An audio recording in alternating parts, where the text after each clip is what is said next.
마태복음 13장에 보면 씨 뿌리는 비유가 나오는데 그 비유를 이렇게도 해석할 수 있습니다. 돌짝밭도 갈면 옥토가 될 수 있다. 근거가 뭐냐면 옥토도 30배, 60배, 100배라고 얘기하는 걸 보니까 얼마만큼 가꾸고 애를 쓰느냐에 따라서 100배까지도 변화될 수 있다. 그렇게 해석할 수 있습니다. 근데 이렇게 좋은 땅이 되려면, 그렇다면 결국 누구를 통해서 가능한 것인가? 고린도전서 3장 6절에 보면 나는 심었고 아볼로는 물을 주었으되 오직 하나님께서 자라나게 하셨다. 이 말씀을 보면요, 사람이 하는 일하고 하나님이 하는 일이 딱 구분되어 있습니다. 인간의 사명은 뭐냐면 열심히 심고 물을 주는 겁니다. 근데 열심히 심고 물을 주면서도 뭘 기대하며 소망하느냐면 이것이 반드시 자랄 것이다. 왜냐하면 하나님은 우리가 할 역할을 감당하면 하나님이 자라게 해 주실 것이기 때문에. 이게 하나님의 말씀이에요.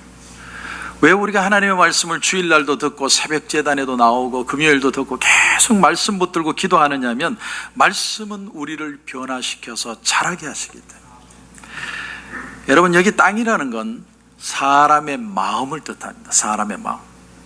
우리의 마음이 병들고 상처받고 낙심하고 좌절하고 무언가가 비틀어지고, 그러나 하나님의 말씀은 살아있고 운동력이 있어서 좌우의 날성검보다 더 예리하게 우리의 심령 골수를 쪼개고 변화시킬 수 있다는 거예요. 이게 하나님의 말씀입니다. 오늘 본문은 제가 평소에 여러분에게 잘 말씀드리지 않는 교훈입니다. 오늘 말씀에 여러분 한번 1절을 보십시오. 1절을 보시면 오직 너는 바른 교훈에 합당한 것을 말하라. 바른 교훈을 말하라. 이 말은 바른 교리라는 말보다는 바른 윤리적인 가르침이라고 말할 수 있습니다. 그러니까 다시 말하면 바른 삶을 가르치라는 거예요. 저는 바울이 여기서 말하는 것처럼 늙은 남자에게 늙은 여자에게, 젊은 남자에게 젊은 여자에게, 저는 그렇게 말 안 합니다. 이건 옛날 노트예요.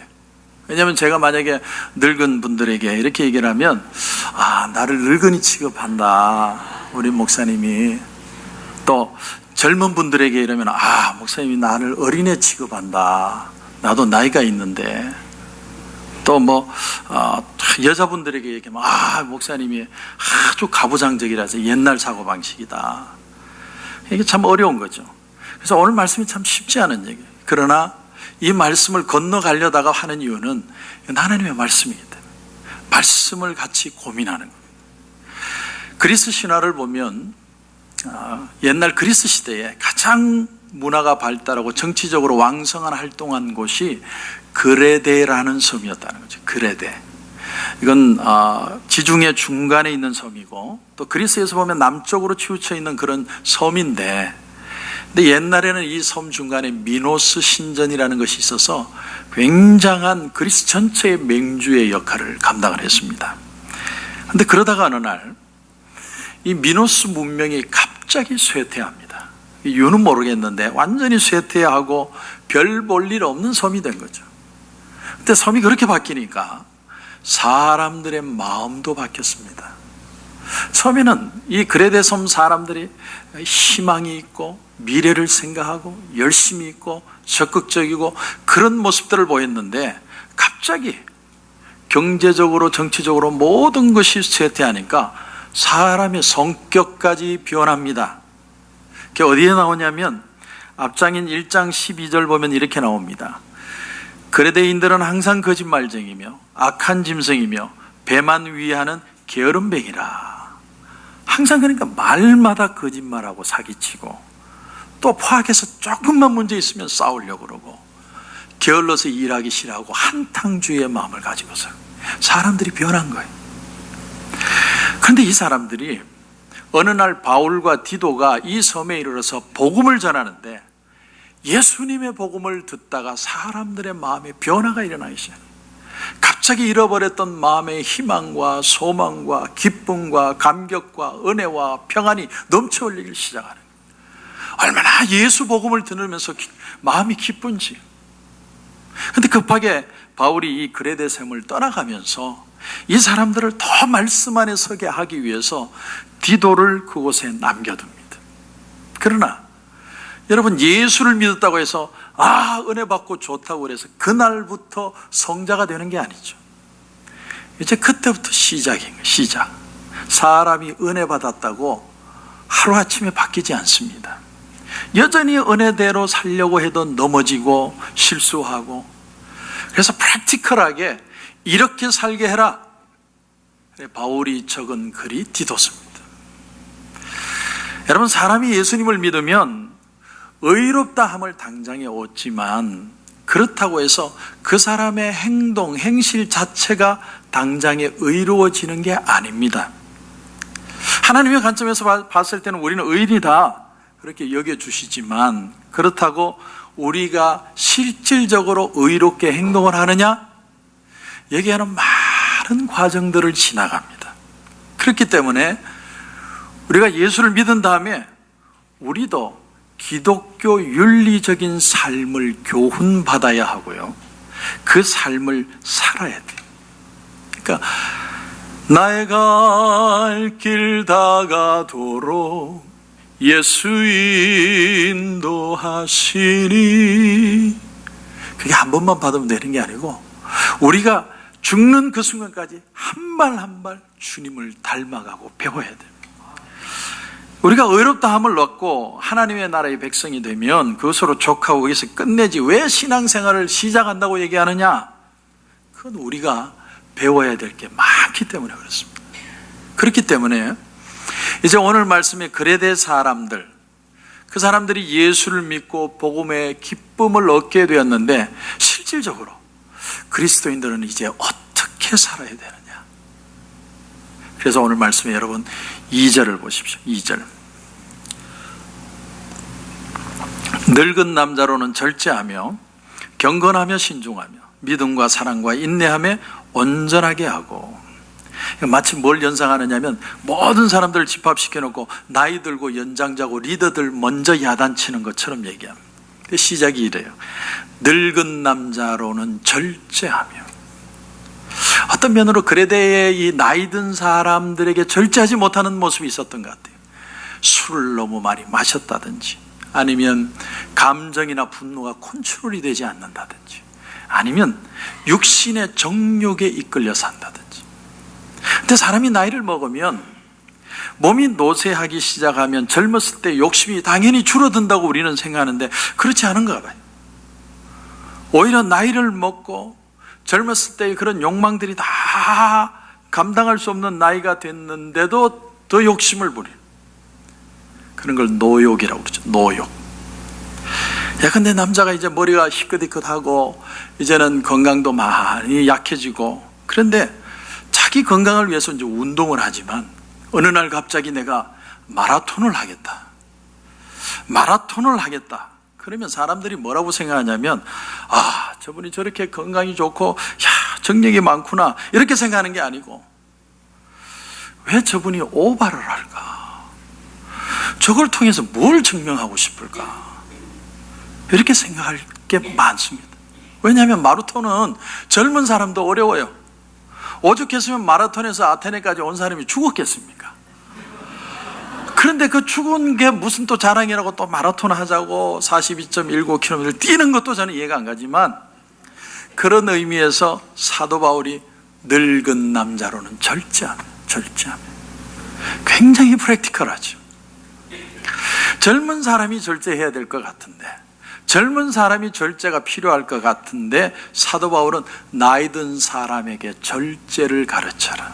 그러니까 사람이요, 자신의 어떤 유한성을 인지하고 받아들일 수 있는 것부터 벌써 훌륭한 인격이에요. 그걸 어떤 젊음을 잃어버리는 것이라고 생각해서는 안 된다는 거예요. 사람이 나이 들면 몸이 옛날 같지가 않아요. 그러나 그것을 당연하게 받아들이고, 사람이 늙으면 이런 것이다. 예를 들어서 제가 나이가 한 80이 된데 머리가 허해가지고 여러분 보고 내가 저기 병원에 가보니까 내 몸이 아직 30대래요. 이렇게 얘기하면 이상한 거죠. 그거는 저는 벌써부터 달리지는 않아요. 지금은 뭐 축구한다고 하면 안 돼. 부러지면 이제는 옛날 같지 않습니다. 요즘은 걷는 거 외에는 아무것도 안 합니다. 건강 관리를 알아서 해야 됩니다. 보통 사람이 늙으면 고집스러워지기 쉽습니다. 또 변하기를 싫어하고 대접받고 싶은 마음이 들고 남의 얘기하기를 좋아하고, 되게 젊은 분들이 왜 연세 있는 분들과 얘기를 안 하려고 그러냐면 미래를 얘기하는 게 아니라 자꾸 과거 얘기를, 그리고 한 얘기 또 하고 또 하고, 그러니까 자꾸 얘기를 기피하게 되는 거예요. 그러나 여러분, 오늘 여러분에게 드릴 말씀 고린도후서 4장 16절에 보면, 그러므로 우리가 낙심하지 아니하노니 우리의 겉사람은 낡아지나 우리의 속사람은 날로 새로워지도다. 몸은 내가 비록 늙어가지만 내 마음은 하나님의 은혜로 새로워질 수 있는 줄 믿습니다. 그게 생각의 변화예요. 예수 믿는 성도들은 마음까지 늙어지면 안 돼요. 몸까지 내가 젊어져야 된다는 건 좀 생각해 봐야지만, 우리가 생각할 것은 우리의 생각은 젊어져요. 그러므로 절제한다는 건요, 우리가 세상에 나이 든 사람들처럼 그렇게 행동하는 걸 절제할 줄 알아요. 예를 들어서 LA에 자주 신문에 나는데, 차가 와서 갬블을 하러 가서 아침부터 밤까지 갬블하고, 또 쓸데없는 세상 얘기를 계속하고, 저는 그 시간보다는 하나님 앞에 새벽 제단 쌓고 금요 예배 드리고 기도하면서 하나님 앞에 부르짖어야 한다고 생각합니다. 내 마음이 젊어지게 하시고 하나님 장부가 되게 하시고 하나님의 은혜가 아직도 살아서 내 기도를 통해서 역사하는 걸 보여주시옵소서. 열왕기상 2장에 보면 다윗이 이제 마지막 죽음을 맞이하는 장면이 나오는데, 그 장면에서 자기 아들 솔로몬에게 이렇게 유언을 합니다. 너는 힘써 대장부가 되어라. 대장부가 되어야 된다. 만일 죽음을 두려워한다든지 아니면 인생에 집착하는 모습을 보이고 있다면 절대로 그런 말 하지 못한다. 우리 아버지가 돌아가시는데 아버지가 막 죽음을 두려워하고 세상을 떠나는 걸 자꾸 놓지 않으려고 하면 자식들은 어떻게 생각하냐면, 우리 엄마 아빠는 입으로는 천국을 말했지만 실제로는 천국을 믿지 않는구나. 이 세상이 전부라고 생각하는구나. 그러니까 여러분, 이 세상을 살면서도 잘 살아야 되지만 이 세상을 떠나는 것도 하나님 잘 갈 수 있도록 역사하여 주시옵소서. 그 기도를 할 줄 알아야 됩니다. 우리 인생은요, 다 오는 길이 있고 가는 시간이 있습니다. 그러나 그 시간 동안 내 몸은 늙어가지만 내 마음은 하나님 새롭게 하여 주시옵소서. 그런 은혜가 있기를 주님의 이름으로 축원합니다. 두 번째는 늙은 여자입니다. 늙은 여자들에게 3절 보십시오. 3절. 늙은 여자로는 이와 같이 행실이 거룩하며 모함하지 말며 많은 술의 종이 되지 아니하여 선한 것을 가르치는 자들이 되라. 요즘 늙은 여자라는 호칭 잘 안 쓰죠. 제가 만약에 연세 있는 성도님에게 늙은 여인이요 이렇게 얘기하면 얼마나 시험 드시겠어요. 그러니까 이렇게 얘기하면 안 돼요. 이제 현대어로 제가 다시 읽어보겠습니다. 언니들이요.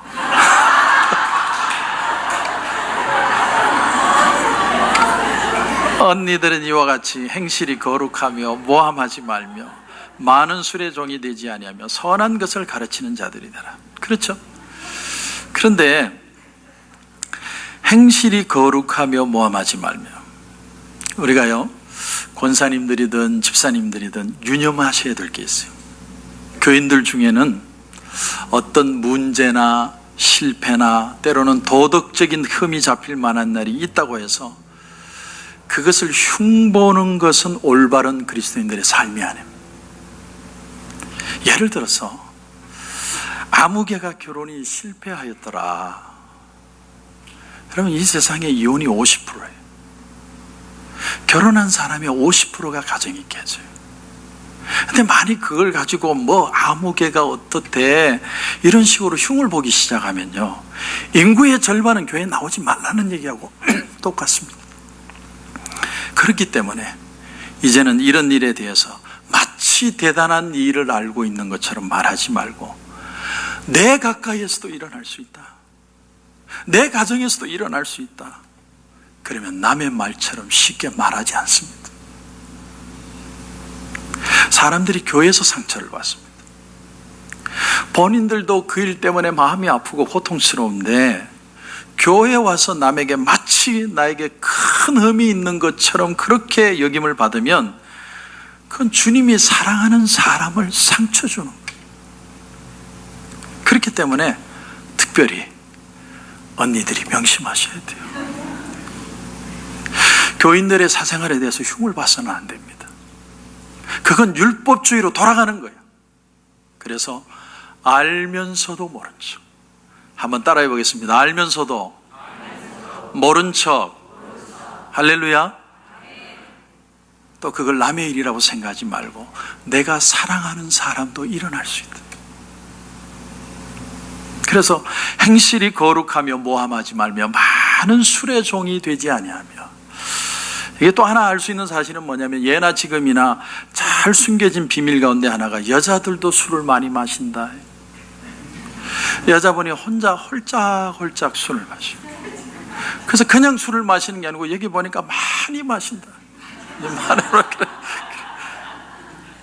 언니들이 왜 그렇게 술을 많이 마시는지 그 이유에 대해서는 제가 말씀을 안 드리겠습니다. 그런데 남편하고도 상관이 있어요. 그건 제가 말하지 않겠습니다. 근데 여자분들도 이해하셔야 되는 게, 남자는 여자들처럼 수다를 떨지를 못해요. 그러면 목사님 처음에는 뭐 그렇게 나한테 잘해주고 뭐 먹을래? 뭐 먹고 싶어? 뭐 해줄까? 간이라도 빼줄 듯이 그러더니 지금은 왜 그러냐? 그건 내 거가 되기 전에, 내 거 되기 전에. 제가 중매로 결혼을 했는데 저희 집사람이 정말 감동받아서 내가 이 남자와 결혼을 하겠다는 결정적인 내용이 뭐냐면, 데이트를 하고 집에 딱 도착한 시간에 전화를 하는 거예요. 그리고 잘 도착하셨냐고, 참 오늘 너무 즐거웠다고, 헤어진 지 얼마 안 됐는데 또 보고 싶다고. 그럴 줄 알고 결혼했어요. 그럴 줄 알고. 그런 얘기는 했는데 그럴 줄 알고. 그런데 남자는 다 똑같습니다. 저 남자는 좀 뭔가 다른 것 같아요. 천만에요. 남자는 다 똑같아요. 다 똑같아요. 그리고 이제 여러분 4절 보십시오. 4절을 보면 그들이 누굽니까? 언니들이죠. 언니들로 젊은 여자들을 교훈하되. 그러니까 디도라는 젊은 사역자가 젊은 여자를 교훈하는 게 아니고, 교회 안에 나이 든 성도님들이 젊은 성도를 교훈하는 거예요. 이유가 뭐냐? 더 효과적이기 때문에. 그래서 그들로 젊은 여자들을 교훈하되. 젊은 여자라는 건 여기서는 젊은 부인을 가리킵니다. 여러분, 신혼부부가 처음에 결혼하고 나서는요, 결혼식 한 비디오도 보고 사진첩도 보고, 1년만 지나보세요. 어디 있는지도 몰라요. 사는데 바쁜데 그런 거 볼 시간이 어디 있어요. 그렇기 때문에 그들에게 뭐를 가르치라고 말하느냐? 오늘 성경 말씀을 보세요. 남편과 자녀를 사랑하라. 세상에 남편하고 자식을 사랑하지 않는 여자가 있을 수 있느냐? 있대요. 없다면 말할 필요가 없죠. 이걸 그런데 남자가 얘기하면 별로 효과가 없어요. 이건 여자의 문제니까. 그러나 나이 든 여인이 젊은 여인을, 부인을 가르치면서 남편과 자식을 사랑하시오. 그 말은 내가 그런 어려움 가운데서도 나는 이 어려움을 이겨내고 남편을 사랑하고 자식을 사랑하고 나는 여기까지 왔습니다. 그렇기 때문에 도전이 되는 거예요. 사도 바울은 독신으로 살았지만 성도들이 이런 부부간에 어려움이 있다는 걸 잘 알고 있었습니다. 이건 돈 문제도 아니고 무슨 다른 문제도 아닙니다. 아주 본질적인 차원에서 사람들이 하지 못하는 것들이 있기 때문에 발생하는 문제. 이건 철학기도 한다고 해결되는 것도 아니에요. 먼저 산 오래된 그런 여인들의 삶의 경험을 통해서 이렇게 사는 게 가능하다. 나도 했다. 나도 어려웠지만 극복했다. 그 말을 들어야 젊은 부인들이 힘을 얻는 거예요. 저는 우리 교회에 그런 역사가 있기를 주님의 이름으로 축원합니다. 남편과 자녀를 사랑하라. 이게 웃기는 얘기가 아니고 슬픈 얘기죠. 슬픈 얘기. 그런가 하면 집안일을 하며 서운하며, 서운하라는 것은 착하게 살라는 거예요. 또 서운하며 자기 남편에게 복종하게 하라. 참 마음에 드는 성경 구절입니다. 자기 남편에 복종하게 하라. 그 다음에 말씀이 중요합니다. 이는 하나님의 말씀이 비방을 받지 않게 하렵니다. 그러니까 부인이 열심히 교회를 다니는데 남편이 예수를 안 믿는 사람이 있는 거, 그 이유는 하나님만 아십니다. 그러나 내 행동으로 하나님이 비방을 받도록 해서는 안 됩니다. 우리가 정말 명심해야 돼요. 남편을 볼 때 남편을 직접 보는 게 아니에요. 하나님의 은혜의 눈으로, 하나님의 사랑으로, 남편을 위해 기도하는 눈으로 봐야 됩니다. 그리고 그렇게 산 모습을 먼저 산 사람들이 보여주어야 돼요. 그렇게 할 때 도전을 받고 성숙하고 가정들을 회복하고 치유되는 역사가 일어나게 될 것입니다. 그리고 이제 젊은 남자들에게, 여러분 6절 보십시오. 젊은 남자들에게 너는 이와 같이 젊은 남자들을 신중하도록 권면하되 범사에 내 자신이 선한 일에 본을 보이며 교훈에 부패하지 아니함과 단정함과 책망할 것이 없는 바른 말을 하게 하라. 디도 자신이 아주 젊은 사역자였기 때문에 젊은 남자들에게 가르치려면 자기가 삶의 본을 보여야 된다는 거예요. 디도가 결혼을 했는지 안 했는지 모르겠지만 지금 하는 얘기는 전부 기혼자들에게 하는 얘기예요. 그러니까 젊은 여자에게, 남편에게 복종하는 말이 있죠. 젊은 남자들을 신중하도록 권면하되 범사에 너 자신이 선한 일에 본을 보여라. 젊은 사람들은요, 훨씬 더 폭력이든 세상의 불의함이든 그런 유혹을 받기가 쉽습니다. 옛날 영화 중에 고모라라는 영화 있습니다. 고모라. 이 고모라라는 영화는 이탈리아의 나폴리를 배경으로 만들어진 영화입니다. 근데 그 영화가 고모라라는 제목이 된 이유가 뭐냐면 실제로 그 나폴리 도시에 가모라라는 그런 갱단이 있었습니다. 갱단. 마약을 하고 살인을 하고 폐기물 불법 처리하고 이런 어떤 범죄 행위를 벌이는 갱단.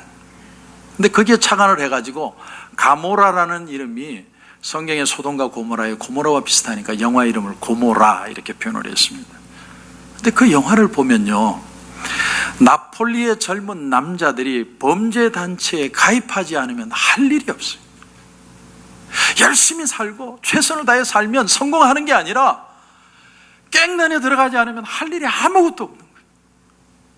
그 사회가 얼마나 슬픈 사회입니까? 우리 사회라고 그렇게 되지 말라는 법이 있겠습니까? 우리가 자녀들을 위해 기도하고 더 그들에게 소망을 주고 말씀이 소망이 되도록 해야 되는 이유 중에 하나가 젊은 사람들이 희망이 있어요. 희망. 6절부터 보면 너는 이와 같이 젊은 남자들을 신중하도록 권면하되 범사에 내 자신이 선한 일에 본을 보여라. 선한 일에 본을 보인다는 것은 악한 일이 아니더라도 살 길이 있다는 걸 보여주라는 거예요. 보여줘라.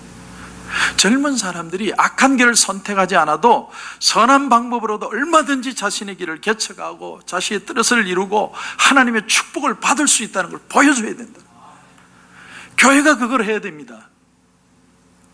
사랑하는 성도 여러분, 우리가 우리 자녀들에게 바로 이걸 줘야 됩니다. 하나님의 은혜, 그분의 비전, 그 꿈을 가지고 내가 성실하게 끝까지 가면 하나님의 때에 나를 반드시 축복해 주신다. 그걸 보여줘야 젊은 사람들, 아이들이 희망을 가져. 성경에 그런 인물이 누가 있을까 보니까 요셉은 하나님의 꿈이 있었지만 꿈 때문에 노예로 팔려가고 꿈 때문에 감옥에 들어가요. 그러나 요셉은 하나 믿는 게 있었어요. 하나님은 나를 버리지 않으신다. 하나님은 내 꿈을 반드시 이루어 주실 것이다. 그래서 감옥에서도 성실하게, 노예로 가서도 성실하게 얼마나 열심히 살았는지 몰라요. 내가 잊혀진 것 같아. 없어진 것 같아. 내 인생은 끝난 것 같아. 미래가 불투명합니다. 그런데도 하나님은 그 인생을 눈여겨보시고 하나님의 때가 되니까 감옥에서 제수의 옷을 벗기고 총리의 입을 하나님이 입히게 만드십니다. 그게 하나님의 역사예요. 하나님이 그런 사람을 찾습니다. 우리 자녀들에게 그런 꿈이 있기를 하나님 앞에 기도해야 됩니다. 사람들이 요셉 같은 사람을 찾아요. 정말 세상이 아무리 빨리 변하고 세상에 권모술수가 있고 사기치고 그렇게 성공하고 부자 되는 사람이 있다 할지라도 성실하고 정직하게 하나님의 은혜로 살아도 축복받는 인생이 있다는 걸 우리 자녀들에게 보여주어야 할 것입니다. 이제 말씀을 정리합니다. 오늘 말씀의 핵심은 이겁니다. 나이를 많이 드셨든지 적든지 모름지기 그리스도인들은 누가 나를 사랑하느냐를 염려하는 존재가 아니라 내가 누구를 사랑해야 되느냐, 이거 한 가지만 염려해야 된다는 것. 이게 오늘 본문의 핵심이에요. 나이 든 남자가 자기를 절제하는 것도, 나이 든 여자가 말을 절제하는 것도, 젊은 여자가 가정에 충실하는 것도, 젊은 남자가 꿈을 가지고 끝까지 갈 수 있는 것도 누가 내 친구가 되어주느냐가 아니라 내가 누구의 친구가 되고 내가 누구의 이웃이 되어줄 수 있는가, 이 마음에서만 나올 수 있다는 거예요.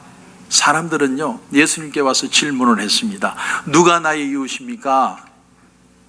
그때 예수님의 대답이 뭐냐면 누가 그에게 이웃이 되어 주었느냐 반문하셨어요. 우리의 생각의 패러다임 시프트, 생각을 바꾸신 거예요. 놀라운 전환입니다. 누가 나의 이웃이냐, 누가 나의 친구냐, 누가 나를 사랑하느냐, 누가 나를 인정하느냐, 누가 나를 몰라주느냐, 누가 나를 블레임하느냐, 이렇게 생각하면 쉽게 섭섭하고 마음이 상해요. 매일 상처받아요.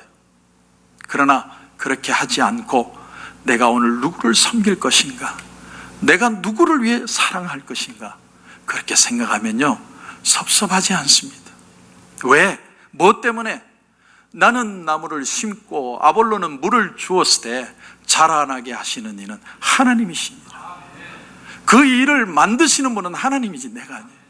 나는 사명자로 내가 할 일만 할 뿐입니다.